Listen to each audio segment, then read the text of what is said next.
Venezuela में भूकंप, PM Modi ने जताया दुख। वेनेजुएला में 7.1 और 7.5 तीव्रता के 2 शक्तिशाली भूकंप आए।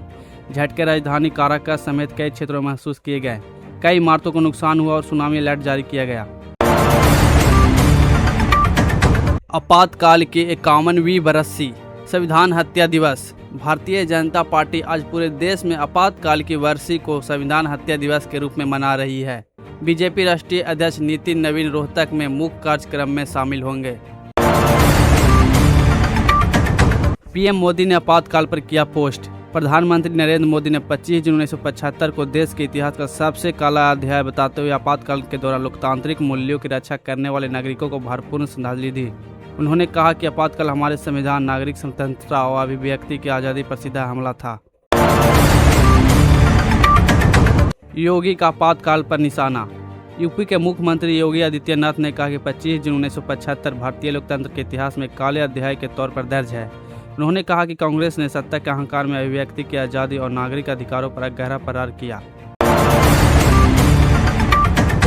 खान सर जमानत मामले में सुनवाई 27 जून को। फैजल खान उर्फ खान सर जमानत मामले में अगली सुनवाई 27 जून को होगी। पटना के जिला जज कोर्ट ने अपडेट केस डायरी मांगी है। 27 जून तक खान सर की गिरफ्तारी पर रोक रहेगी।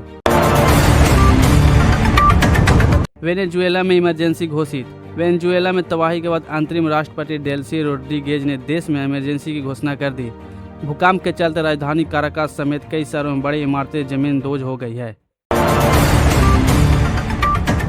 जापान और कैलिफोर्निया में भी भूकंप। उत्तरी जापान में 6.9 तीव्रता का भूकंप आया और उत्तरी कैलिफोर्निया में 5.6 तीव्रता का भूकंप दर्ज किया गया।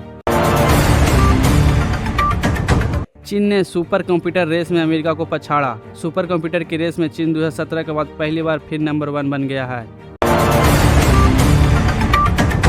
ईरान के राष्ट्रपति पाकिस्तान दौरे से लौटे।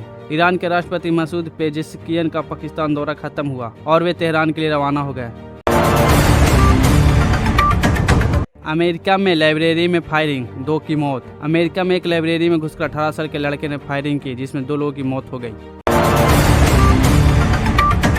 एयर इंडिया विमान पाकिस्तान के हवाई क्षेत्र में घुसा। एयर इंडिया का एक विमान अमृतसर हवाई अड्डे पर गो अराउंड के दौरान पाकिस्तान के हवाई क्षेत्र में दाखिल हो गया। डीजीसीए ने एटीसी और क्रू के खिलाफ अंतरिम कार्रवाई की।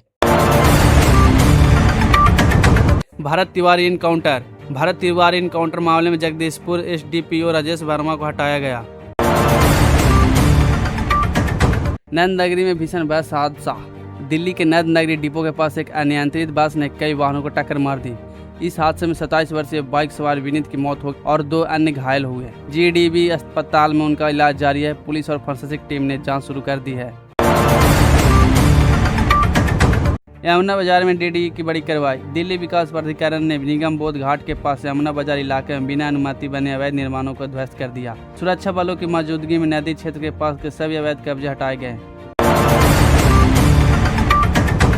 दिल्ली में उद्योग भवन के पास मजदूरों के करीब 200 टीन शेड्स में भीषण आग लग गई। दमकल की 25 गाड़ियां मौके पर पहुंच करीब 3 घंटे की मशक्कत के बाद आग पर काबू पाया गया। शॉर्ट सर्किट या एलपीजी सिलेंडर के संभावित कारण माना जा रहा है। राहत की बात यह है कि कोई मजदूर घायल नहीं हुआ। स्ट्रीट लाइट में खराबी पर प्राइवेट कंपनियों को जुर्माना। दिल्ली सरकार ने स्ट्रीट लाइट मैनेजमेंट में नई व्यवस्था लागू की है। इसके तहत सड़कों पर खराब स्ट्रीट लाइट के लिए प्राइवेट कंपनियों को हर घंटे के हिसाब से जुर्माना देना होगा। लखनऊ अग्निकांड, 15 मौतें, एसआईटी जांच शुरू। लखनऊ के अलीगंज क्षेत्र के पूर्णिया इलाके में हुए भयावह अग्निकांड में 15 लोगों की जान चली गई। सीएम योगी ने हाई लेवल मीटिंग बुलाकर 2 सदस्यीय एसआईटी के गठन का निर्देश दिया। पुलिस ने 6 एफआईआर दर्ज की और बिल्डिंग मालिक समेत 4 लोगों को गिरफ्तार किया। कोचिंग संस्थानों पर महाअभियान, फिजिक्स वाला भी सील। सीएम योगी के सख्त निर्देश पर सभी जनपदों में कोचिंग संस्थानों के निरीक्षण का महाअभियान शुरू हुआ। लखनऊ, गोरखपुर, कानपुर, प्रयागराज, मेरठ, आगरा में एक साथ कार्रवाई की गई। सील किए गए संस्थानों में फिजिक्स वाला, वर्क स्पेस, महेंद्रराज जैसे चर्चित नाम शामिल हैं।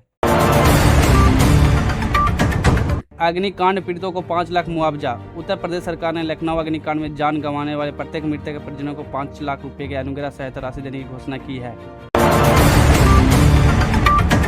2027 विधानसभा चुनाव की तैयारियां शुरू। उत्तर प्रदेश में 2027 में होने वाले विधानसभा चुनाव की तैयारी अभी से शुरू हो गई है। राम मंदिर चंदा घोटाले के लेकर प्रदेश में राजनीति गरमाई हुई है और विपक्ष व सत्ता पक्ष दोनों एक दूसरे पर हमलावर हैं।